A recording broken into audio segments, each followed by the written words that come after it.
Good morning to all of you, dear students. Today we are going to discuss a topic of BSc Part 1, that means first semester, and Unit 3, Damped Harmonic Oscillator, या जिसे हम कहते हैं कि अवमंदित आवर्ती दोलित्र, जिसके बारे में हम पढ़ेंगे।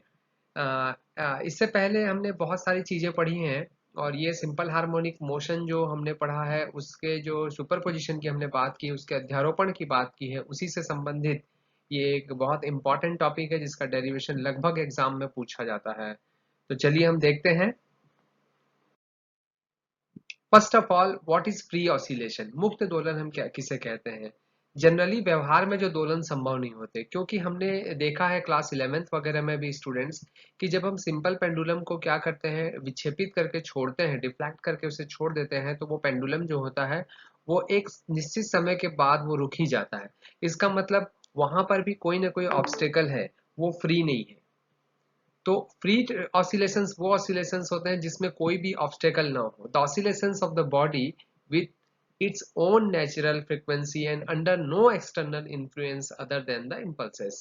Free oscillation is not in the nature. ये वहां हो सकता है जहां पर किसी भी प्रकार का ऑब्स्टेकल ना हो, रुकावट ना हो, पर हम जानते हैं कि ऐसा यहाँ संभव नहीं है।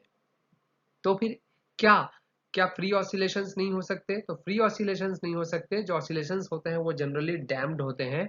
और damped oscillations that fades away with time, for example swinging pendulum, a weight on a spring, also LCR circuit etcetera. जितने भी ऑसिलेशंस हम लैब में करते हैं, हम प्रैक्टिकल करते हैं बीएससी पार्ट 1 में, और क्लास 11th में आपने जो प्रैक्टिकल्स वगैरह किए होंगे, उसमें आपने जितने भी पेंडुलम से रिलेटेड प्रैक्टिकल किए होंगे, उसमें आपने देखा होगा कि जो ऑसिलेशंस होता है वो ऑसिलेशन एक्चुअल में डैम्प्ड ऑसिलेशन होता है, अवमंदित होता है। समय के साथ धीरे धीरे जो उनका दोलन होता है वो धीरे धीरे क्या होते जाता है, कम होते जाता है, और एक अवस्था ऐसी आती है कि वो दोलन क्या हो जाता है, समाप्त हो जाता है। So there are two force. कैसे होता है डैम्प्ड ऑसिलेशन, इसको समझते हैं। तो there are two force act on the particle is moving with damped harmonic motion in any medium. तो दो प्रकार के बल यहाँ पर लगते हैं, जिसमें सबसे पहला बल होता है जिसे हम कहते हैं कि प्रत्यानयन बल या restoring force. Restoring force is directly proportional to x, that means displacement of the displacement, directly proportional to the displacement, यानी कि विस्थापन के अनुक्रमानुपाती होता है, जिसे हम पहले भी पढ़ चुके हैं। एक कांस्टेंट हमने यूज किया, जिस कांस्टेंट को हम कहते हैं फोर्स कांस्टेंट या बल नियतांक कहते हैं। जब हम स्प्रिंग पढ़ते थे तो उसे स्प्रिंग नियतांक भी कहते थे। Another thing is what damped force. एक अवमंदित बल भी यहाँ पर लगता है, जो वेलोसिटी के इक्विवेल डायरेक्टली प्रोपोर्शनल होता है, यानी कि जैसे जैसे वेग बढ़ेगा वो अवमंदन जो होगा वो क्या होगा, पार्टिकल का वेग बढ़ेगा तो अवमंदन बल क्या होगा, बढ़ते जाएगा। यहाँ हमने एक कांस्टेंट यूज किया है आर, जिसे हम कहते हैं डैम्प्ड कोफिशिएंट या अवमंदित गुणांक कह सकते हैं, या अवमंदन गुणांक भी कह सकते हैं। ठीक है। तो हमने एक कण लिया है, आगे हम चर्चा करते हैं कि हमने एक कण लिया है, एक पार्टिकल लिया है जिसका द्रव्यमान m है। तो गति के जो नियम है, according to the laws of the motions, we know the total force is equal to mass into acceleration. This will be the acceleration d2x by dt2। ये त्वरण को दर्शाता है।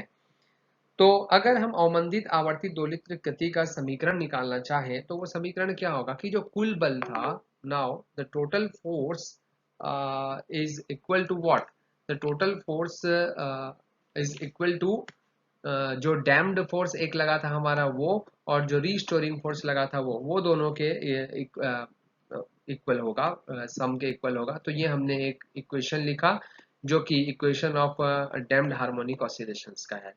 सो d2x by dt2 m को हमने ट्रांसफर किया r by m dx by dt k by m x, ये हमारा इक्वेशन बना। d2x by dt2, यहाँ r by m जो है, उस r by m को हमने कांस्टेंट एज्यूम किया है 2b, जिसके बारे में आगे चर्चा करेंगे। k by m को हमने ले लिया है n स्क्वायर x। सो एक सेकेंड ऑर्डर का जो डिफरेंशियल इक्वेशन बनना था वो हमारा बन गया, जिसमें हमने 2b equal to r by m लिया है और n square equal to k by m लिया है। Now here the unit of R is what? Kilogram पर सेकंड। जब हम यूनिट यहाँ से R की निकालना चाहेंगे, है ना, R की यूनिट जो हमने अभी निकाली थी कि F इज इक्वल टू क्या था, minus R D x by D T से जब हम इसकी यूनिट निकालेंगे तो के जी बाई सेकेंड मिलती है। So the unit of R by M क्या होगा, तो unit of R by M equal to 1 by second होगा। करेक्ट, 1/सेकंड इसलिए क्योंकि केजी को जब डिवाइड करेंगे तो केजी केजी कैंसिल हो जाएगा, तो 1/सेकंड होगा। तो अगर m/r करें तो उसकी यूनिट क्या होगी? Second. That means m/r represent करता है किसको? टाइम को। यानी कि 1/2b जिसको हम m/r कहते हैं वो टाइम को रिप्रेजेंट करता है, इसलिए इसे क्या नाम दिया गया है? That is called the time constant. और इसी को हम कहते हैं ऑल्सो श्रांति काल या relaxation time and represent by the letter tau या टॉर्क।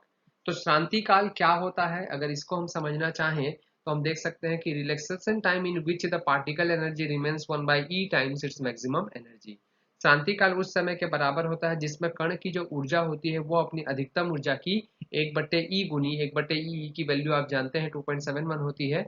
सॉल्व करेंगे तो हमें 0.37 टाइम्स मिलेगा। यानी कि अपनी अधिकतम ऊर्जा की 0.37 हम इसकी वैल्यू अगर यहाँ पर लिखना चाहें तो वो होगी 0.37 सॉल्व करके रह जाती है। उस समय को हम कहते हैं क्या? श्रांति काल।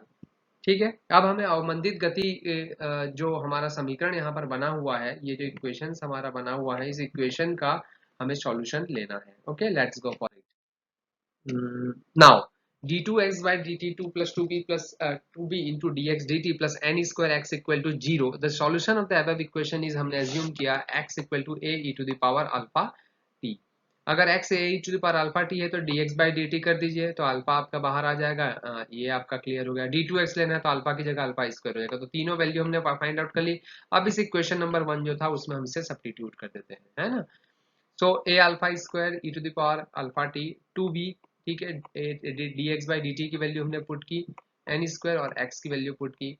सभी में हम देख रहे हैं कि e to the power alpha t क्या आएगा? कॉमन आएगा और a कॉमन आएगा जिससे हमने उसे कॉमन ले लिया। ठीक है, ये हमारा इक्वेशन बना। ये सब आपके जीरो के नीचे ट्रांसफर किया जिससे हमारा एक क्वाड्रेटिक इक्वेशन बना जिसके रूट हम फाइंड आउट कर सकते हैं, जिसका मूल हम निकाल सकते हैं।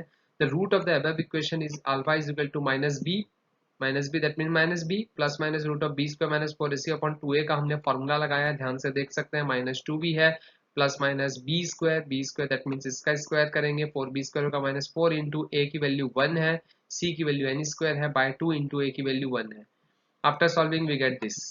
सो ये जो पूरा पोर्शन हमारा स्क्वायर रूट वाला है, यहाँ से आपको मालूम चला होगा 2 यहाँ से हमने लिया है और ये दोनों को हमने क्या निकाला है? बाहर निकाल के कैंसिल कर दिया। तो ये जो पोर्शन है उसको हमने p एज्यूम किया है, where p is equal to then the value of the alpha is equal to minus B plus minus P. Okay, now there are two possible solution, एक तो प्लस में लेंगे और एक तो माइनस में लेंगे। तो हमने लिया है x इक्वल टू एक a1 ले लिया e to the power minus B plus T और दूसरा e to the power minus B minus P T. देखिए एक बार हमने लिया है प्लस का सिंबल और दूसरी बार हमने लिया माइनस का सिंबल, मतलब हमारे पास जो अल्फा थे उसमें से। So a1 e to the power minus b p t, a2 e to the power minus b p t, जिसको हम लिख सकते हैं a1 e to the power minus b t को हमने दोनों में कॉमन था तो बाहर निकाल दिया, एक प्लस में पीटी और एक माइनस में पीटी। इक्वेशन नंबर 2 है तो इसे इक्वेशन नंबर 2 इसे भी आप ध्यान रखें और ये भी ध्यान रखें, दोनों ही इक्वेशन नंबर 2 यहाँ पर होंगे। करेक्ट है। अब हम बात करते हैं कंडीशंस की कि क्या क्या केसेस इसमें हो सकते हैं। सिंस a1 और a2 जो है वो कांस्टेंट है, नियतांक है, जिनके मान गति की प्रारंभिक शर्तों द्वारा ज्ञात किया जा सकते हैं। तो सबसे पहला केस हमने यहाँ लिया है अंडर डैम्प्ड, जिसे हम कहते हैं अधि अवमंदित अवस्था, अंडर डैम्प्ड कंडीशन। अधि अवमंदित अवस्था इसका मतलब जिसमें b is less than n है, b की वैल्यू है r बाय 2m, वो हमने लिया इज लेस देन n की value root of k by m। तो अगर b जो है वो n से लेस है तो डेफिनेटली इसकी वैल्यू निगेटिव आएगी, निगेटिव आएगी तो इसकी वैल्यू जो होगी वो कॉम्प्लेक्स नंबर में होगी, यानी कि समृद्ध संख्या में होगी, वास्तविक संख्या हो नहीं सकती, जिसको हमने j से यहाँ पर रिप्रेजेंट कर दिया। और इस पूरे वैल्यू को यदि हमने ओमेगा एज्यूम किया है तो p की वैल्यू आ गई j omega, where omega is equal to what. तो आपको समझ में आ गया कि जो p की वैल्यू हमारे पास आई है वो j ओमेगा के फॉर्म में आई है, यानी कि समृद्ध की हमने यहाँ पर बात की है। नाउ फ्रॉम इक्वेशन नंबर 2, अभी जो लास्ट हमारा निकला था ये हमारा इक्वेशन नंबर 2 था। तो अब p को हमको j ओमेगा पुट करना पड़ेगा। तो ये जो p है उसके प्लेस पे यदि मैं j ओमेगा पुट करूं, यहाँ p है उसके प्लेस पे j ओमेगा पुट करूं, तो उस कंडीशन में यहाँ पर मैंने पुट नहीं किया है, ये j ओमेगा होगा और ये माइनस ऑलरेडी है j ओमेगा, तो j ओमेगा t।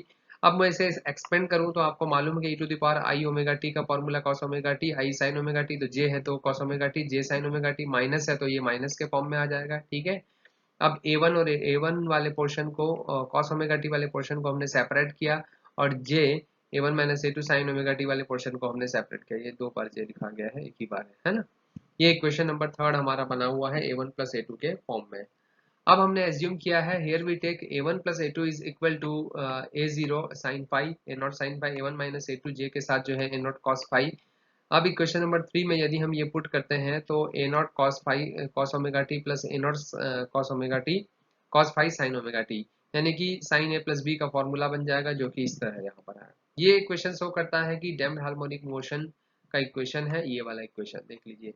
इस इक्वेशन से क्लियर भी हमें हो रहा है कि जो एम्पलीट्यूड इसका है वो बता रहा है कि समय के साथ इसके मान में जो है एक अवमंदित मतलब आयाम जो है इसका, वो समय के साथ क्या हो रहा है, चर घातांकी नियम से एक्सपोनेंशियली ये क्या हो रहा है, घट रहा है। यानी कि हम ये कह सकते हैं कि ये सरल आवर्त गति नहीं है, हाँ, लेकिन ये दोलनी गति है, क्योंकि घट रहा है, धीरे धीरे ये घटेगा और दोलनी गति के रूप में दिखेगा। So the amplitude decrease exponentially with respect to the time. So it is not a simple harmonic motion, it is a oscillatory motion.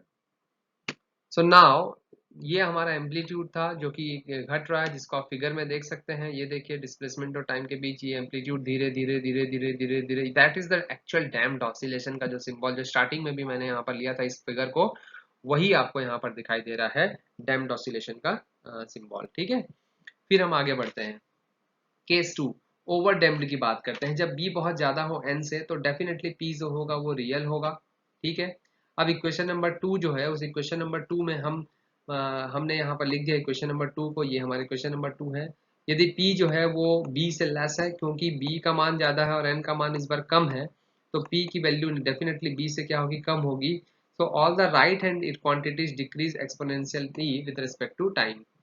ये पूरी जो वैल्यूज है वो कम होगी टाइम के रिस्पेक्ट में, है ना, क्योंकि माइनस बी के फॉर्म में आ रहा है।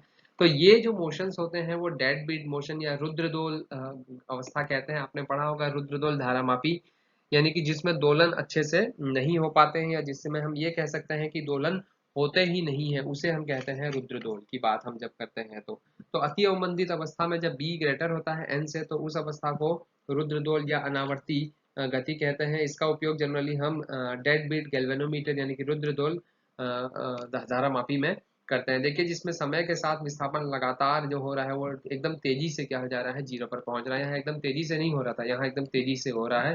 तो यहाँ तो दोलन दिख ही नहीं रहे, यहाँ दोलन दिख रहे थे। नाउ केस 3 हम देखते हैं। केस 3 में आप देखिए क्रिटिकल डैम्प्ड, जिसमें हम बी और पी को दोनों को एन मान लिया, बी और एन दोनों बराबर ले लिए हैं, जिससे पी जो होगा वो जीरो हो जाएगा। अगर पी जीरो होगा तो हमारा इक्वेशन जो बनेगा वो कुछ ऐसा बनेगा, जो कि सेकंड ऑर्डर के डिफरेंशियल इक्वेशन में एक ही कांस्टेंट यूज करे, ये पॉसिबल नहीं है। इसलिए हम पी को जीरो ना मानकर कुछ वैल्यू उसकी ले लेते हैं। So there are only one constant c which can't be the solution of the equation number 1. So here we take the this will be is very small. So what happened, e to the power minus bt जो second equation हमारा था वो मैंने यहाँ लिखा हुआ है, e to the power minus bt a इसका एक्सपेंड किया, और जो मैक्सिमम पावर होगी उसको हम जीरो लेंगे, क्योंकि p को हम बहुत स्मॉल ले रहे हैं, और तो p का स्क्वायर होगा उसको तो और स्मॉल लेना पड़ेगा, क्यूब होगा उसको और स्मॉल लेना पड़ेगा। तो हमने केवल वन पावर इसकी ली है, यहाँ पर भी देखिए वन पावर ली है। Since p is very small, then that means the higher power of the p avoided, बिल्कुल सही है यहाँ पर। ठीक है, now x equal to e to the power minus bt a1 plus a2 plus p a1 minus a2 t e to the power minus bt p q t। अब यहाँ देखिए e to the power b a1 plus a2 आपको समझ में आ गया होगा, है ना, और p के साथ फिर आपका a1 plus a2 a1 minus a2 into t आएगा। अब यहाँ पर a1 plus a2 को हमने कुछ एज्यूम किया है जो कि है आपका p, और a1 minus a2 को एज्यूम हमने किया है q, कैपिटल p और capital q। Now at t equal to zero पर डिस्प्लेसमेंट जो होगा वो पार्टिकल को हमने मान लिया है x0, जो कि किसके इक्वल होगा p, क्योंकि जब आप इस इक्वेशन में t इक्वल टू जीरो रखोगे तो सिर्फ क्या बचेगा, p बचेगा। और वेलोसिटी जब इस इक्वेशन का हम डिफ्रेंशिएशन करेंगे तो आएगा q e to the power minus bt minus b e to the power minus bt p q t। अब इस इक्वेशन में अगर हम वेलोसिटी रखेंगे, वेलोसिटी को लेंगे, तो हमने वेलोसिटी को मान लिया v नॉट, तो t की वैल्यू अगर जीरो रखते हैं तो ये 1 हो जाएगा, और t की वैल्यू जीरो रखेंगे तो ये पूरा पोर्शन हट जाएगा, सिर्फ p बचेगा और यहाँ पर बचेगा आपका b। अब यहाँ से अगर q की वैल्यू फाइंड आउट करना चाहें तो v नॉट bp होगी, क्योंकि q की वैल्यू जो है v नॉट b, p की वैल्यू हम निकाल चुके हैं, कितनी आई है x नॉट, उसको हम यहाँ पर पुट कर देते हैं। Now x equal to what, e to the power minus bt p plus qt है, p को आपने x नॉट लिया है, ठीक है, और जो Q आया है वो आपका आया है V not be x not. तो ये जो इक्वेशन हमारे पास लास्ट आया है, ये हमारा जो अंतिम इक्वेशन आया है ना। हम ये बोल सकते हैं कि टी का मान अगर हम बढ़ाते हैं तो x का मान पहले तो बढ़ेगा, लेकिन बाद में x का मान जो है वो चरघातांकी नियम के अनुसार जो होगा वो क्या होते जाएगा, कम होते जाएगा, जिसको आप इस ग्राफ में देख सकते हैं कि प्रारंभ में थोड़ी देर के लिए तो x का मान बढ़ेगा, t का मान बढ़ाएंगे तो, लेकिन उसके बाद धीरे धीरे आप देखेंगे कि इसका मान क्या होने लगा है, कम होने लगा है, कम होते जाएगा। सो ये आपका क्रांतिक और मंदित अवस्था को दर्शाता है। तो ये तीनों केसेस आपको बताने होंगे अपने इस टॉपिक में, डैम्ड हार्मोनिक ऑसिलेशन के टॉपिक में। फर्स्ट केस जो बताना होगा वो अंडर डैम्ड का, दूसरा जो बताना होगा वो ओवर डैम्ड का, और तीसरा जो है वो ये क्रिटिकल डैम्ड केस को बताना होगा। सो आई थिंक ये डेरिवेशन आपको समझ में आ गया होगा। जहाँ क्लियर ना हो पॉज कीजिए और इसके डेरिवेशन को समझिए। Thank you very much students.